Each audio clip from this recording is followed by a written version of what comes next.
এই দুনিয়াটা হলো দারুল আমল, আমলের জায়গা। আখেরাত হলো দারুল জাজা, প্রতিদানের জায়গা। দুনিয়া হলো দারুল গুরুর আর আখেরাত হলো দারুস সুরুর। এই দুনিয়ার ধ্বংস হয়ে যাবে, আখেরাতের ধ্বংস নেই। এই দুনিয়া আল্লাহ তাআলা মাটি দিয়ে তৈরি করেছেন, আখেরাতের জান্নাত আল্লাহ তাআলা সোনা চাঁদি দিয়ে তৈরি করেছেন। হযরত জিব্রাইল আলাইহিস সালাতু ওয়াস সালাম একদিন নবী করিম সাল্লাল্লাহু আলাইহি ওয়াসাল্লামের খেদমতে এসে আরজ করলেন, ইয়া রাসূলুল্লাহ ইশ মা শি'তা ফাইন্নাকা মাইয়াতুন, আপনি যতদিন ইচ্ছা জীবন যাপন করুন, একদিন আপনাকে ইন্তেকাল করতে হবে। ওয়া আমাল মা শি'তা ফাইন্নাকা মুজজিউন বিহি, যা ইচ্ছা আমল করুন, যে আমল করবেন সেটার প্রতিদান আপনাকে দেয়া হবে। ভালো আমল করলে ভালো প্রতিদান, খারাপ আমল করলে খারাপ প্রতিদান। ওয়া আহবাব মান শি'তা ফাইন্নাকা মাফারিকুহু, যাকে ইচ্ছা আপনি ভালোবাসুন, তবে তাকে ছেড়ে একদিন আপনাকে চলে যেতে হবে। স্ত্রীকে ভালোবাসেন, একদিন স্ত্রীকে ছেড়ে চলে যেতে হবে। সন্তান সন্ততিকে ভালোবাসেন, সন্তান সন্ততিকে ছেড়ে একদিন চলে যেতে হবে। এই দুনিয়ার জমিনকে যদি ভালোবাসেন, দুনিয়ার ধন সম্পদ মাল ও মাতা যদি ভালোবাসেন, একদিন এই সব কিছু ছেড়ে আমাদেরকে চলে যেতে হবে। দুনিয়াটা থাকার জায়গা নয়, এটা হলো দারুল আমল, আমল করার জায়গা। খুব অল্প সময় আমাদেরকে দুনিয়ার মধ্যে থাকতে দেয়া হয়েছে। আর আখেরাতের জিন্দেগি এবং দুনিয়ার জিন্দেগির যদি তুলনা করা হয়, ওলামায়ে কেরাম বুঝার জন্য একটা উদাহরণ দিয়েছেন। আসমান এবং জমিনের মধ্যে যে খালি জায়গা আছে, সেখানে যদি রায়ের দানা দিয়ে ভরিয়ে দেওয়া হয় এই খালি জায়গাটা, এবং ওই রায়ের দানাগুলা খাওয়ার জন্য যদি একটি পাখি, ছোট্ট একটি পাখি নিযুক্ত করা হয়, আর সেই পাখিটি 1000 বছর পর এসে রায়ের দানা খায়, প্রতিদিন খায় না, 1000 বছর পরে এসে সে রায়ের দানা খেয়ে চলে যায়, তাহলে এমন একটা দিন আসবে এই রায়ের দানা খেয়ে সেই পাখিটা শেষ করে দিবে। কিন্তু আখেরাত এমন একটা দীর্ঘ সময়, সেটা শেষ হওয়ার সময় নয়। সুবহানাল্লাহ। একটা পাখি যদি 1000 বছর পর এসে অল্প অল্প রায়ের দানা খেয়ে যায়, যে রায়ের দানা আসমান জমিনের মাঝখানে খালি জায়গাটা পূর্ণ হয়ে আছে, সেটাও একদিন শেষ হবে, কিন্তু আখেরাতের সময় যেটা, সেটা শেষ হবে না। এত দীর্ঘ সময় আমরা সেখানে থাকব। আবাদুল আবাদ বলা হয়েছে। তো সেটা যদি আপনি কষ্টের মধ্যে থাকেন, সেই সময়টা আরও দীর্ঘ হয়ে যাবে। কষ্টের সময়টা অতিক্রান্ত হতে সময় দীর্ঘ মনে হয়, সুখের সময়টা খুব তাড়াতাড়ি কেটে যায়। তো সেজন্য আমাদেরকে দুনিয়ার এই স্বল্প সময়ের সময়টাকে কাজে লাগাতে হবে, আমল করতে হবে। আমাদের উচিত দুনিয়ার মধ্যে আমরা যে সময়টুকু থাকব, সেই অনুযায়ী আমল করা দুনিয়ার জন্য। আর আখেরাতের জন্য যতটুকু থাকবো, আখেরাতে যতদিন থাকবো, তার জন্য সেই অনুযায়ী আমল করা। কিন্তু এখন দেখা যায় আমরা রাত দিন 24 ঘন্টা এই দুনিয়ার জন্যই ব্যস্ত, আখেরাতের জন্য আমাদের সময় নেই। মসজিদে আসলেও আমরা খুব তাড়াহুড়ো করে কিভাবে চলে যাব সেই চিন্তা করি। অথচ আমাদের উচিত ছিল যে সময়টা দীর্ঘ, যেখানে আমাদের দীর্ঘদিন থাকতে হবে, যুগ যুগ শতাব্দী শতাব্দী থাকতে হবে, সেই সময়টার জন্য সময় ব্যয় করা। এক নৌজওয়ান এক বুজুর্গর কাছে এসে বলে যে, হুজুর, আমার কাছে মৃত্যুকে ভয় লাগে, মৃত্যুবরণ করার কথা বললেই আমার ভয় লাগে। তখন ওই বুজুর্গ তাকে পরামর্শ দিল, তুমি বেশি বেশি নেক আমল করো, আখেরাতের জন্য সময় ব্যয় করো, আর তোমার যে ধন সম্পদ আছে তার থেকে আল্লাহর রাস্তায় বেশি বেশি ব্যয় করো। সেই নৌজওয়ান ওই বুজুর্গের কথা মতো আমল করা শুরু করলো।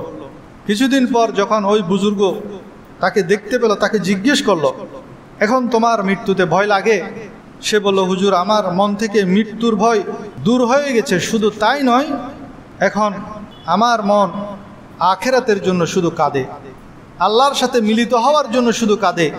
কিভাবে আমি মৃত্যুবরণ করব, সেজন্য আমার মন সব সময় কাঁদে। আমি নিজেই বুঝতে পারছি না কেন এরকম হলো, কেন আমার মন এখন আখেরাতের জন্য ছটফট করে। কিছুদিন আগেও আমার মৃত্যুর কথা বললে, আখেরাতের কথা বললে মনে ভয় আসতো, এখন আমার ভয় তো দূর হয়ে গেছে, বরং মৃত্যুকে বরণ করার জন্য আমার মন আনচান করছে। তখন ওই বুজুর্গ তাকে জবাব দিলেন, যেহেতু আখেরাতের জন্য তোমার ব্যাংক ব্যালেন্স বেড়ে গেছে, তাই সেখানে যাওয়ার জন্য তোমার মন ছটফট করছে। কারণ যেখানে মানুষের ধন সম্পদ থাকে, মাল ও মাতা থাকে, মানুষ সেখানে ছুটে যাওয়ার জন্য ছটফট করে। যারা প্রবাসীরা আছেন তারা যত টাকা পয়সা কামায় সব দেশে পাঠিয়ে দেয়, সেজন্য তারা দেশে আসার জন্য উদ্গ্রীব। কিন্তু সে যদি ওই টাকা কামিয়ে সেখানে ইনভেস্ট করত, সেখানে বাড়ি গাড়ি সব কিছু করতো, তাহলে সে দেশের প্রতি আর তার টান থাকতো না। প্রবাসীরা দেশের প্রতি টানের কারণ কি? ওই যে সেই ইনকাম করছে, সব দেশে পাঠিয়ে দিচ্ছে, বাড়ি করছে, গাড়ি করছে, ভবিষ্যতের জন্য বিল্ডিং করছে, দোকান কিনছে, জায়গা জমি কিনছে, সেজন্য সে বিদেশ থেকে আসার জন্য ছটফট করে। আমরাও যদি দুনিয়ার জমিনে থেকে আমাদের আসল ঠিকানা যেটা আখেরাত, সেটার জন্য শুধু এখান থেকে পাঠাতে থাকি, সেখানে যদি জমা করতে পারি আমাদের আমলগুলা, তাহলে সেই আখেরাতের কথা শুনলে, মৃত্যুর কথা শুনলে আমাদের ভয় লাগবে না। হাদিস শরীফের মধ্যে আছে, তোহফাতুল মুমিনি আল মউত, মৃত্যু হলো মুমিনের জন্য একটা উপহার। আর হাদিসের মধ্যে আছে, আল মউতু জাসরুন ইউসিলুল হাবিবা ইলাল হাবিব, মৃত্যু হলো একটি পুল, ব্রিজ, বন্ধুকে বন্ধুর সাথে মিলিত হওয়ার একটা ব্রিজ। আল মউতুল জাসরু, মৃত্যু হলো একটা ব্রিজ, পুল। ইউসালুল হাবিবা ইলাল হাবিব, বন্ধুর সাথে বন্ধুর মিলিত হওয়ার ব্রিজ। আমাদের আসল বন্ধু হলো আল্লাহ তাআলা।